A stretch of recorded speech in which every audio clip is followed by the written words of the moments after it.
where we got to keep on doing this, right? It's an upkeep, not just a one-time thing. And then it supports overall pelvic wellness and hormone detox.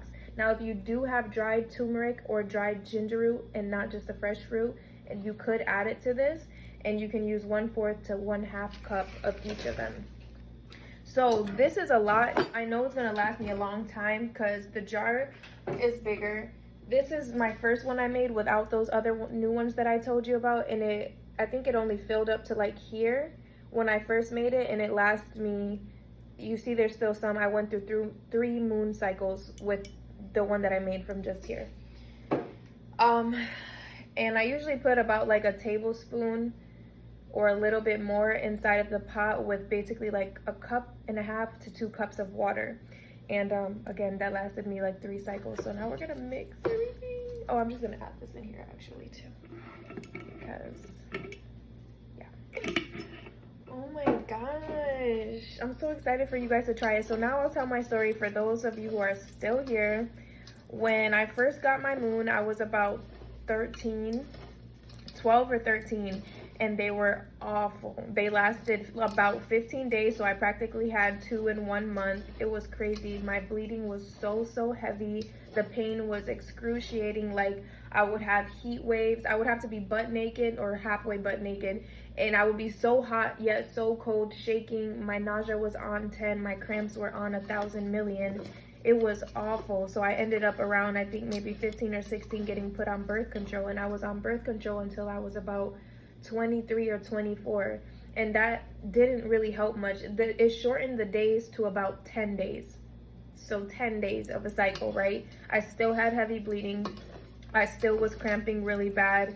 I didn't always have those super, like, I couldn't move cramps, but it was really bad. Like, I think I built a high pain tolerance due to that. I would take like 1,600 milligrams of ibuprofen or aspirin.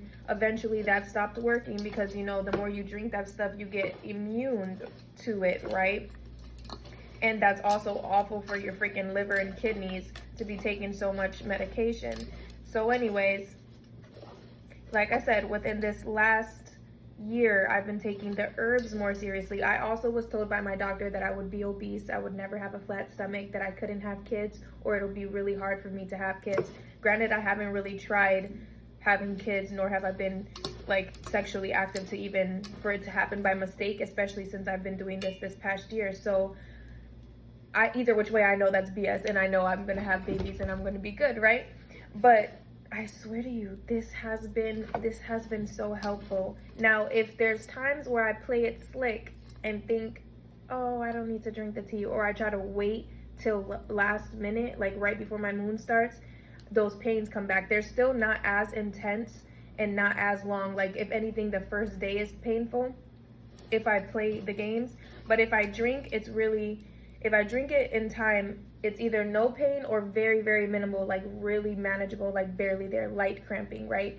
And this is a reminder, we're not supposed to be like debilitated during our moon. We're not supposed to be in a whole bunch of pain. We're not supposed to be bleeding so much, so heavy, so long. We are supposed to be catered to and let to be in our serious divine feminine energy, right? Not meant to be cleaning, cooking, all the things. We're supposed to be resting and creating and internal, like, manifesting, doing all these things, right?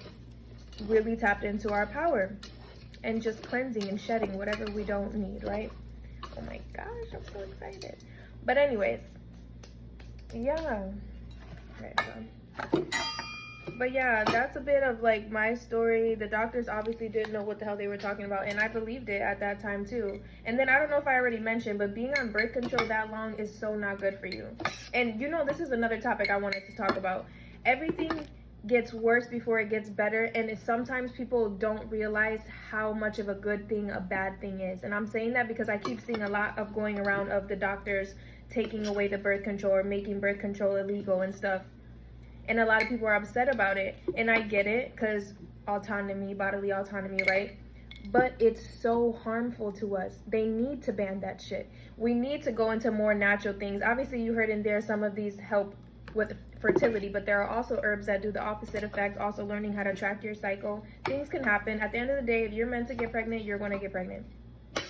Everything is already in design, right?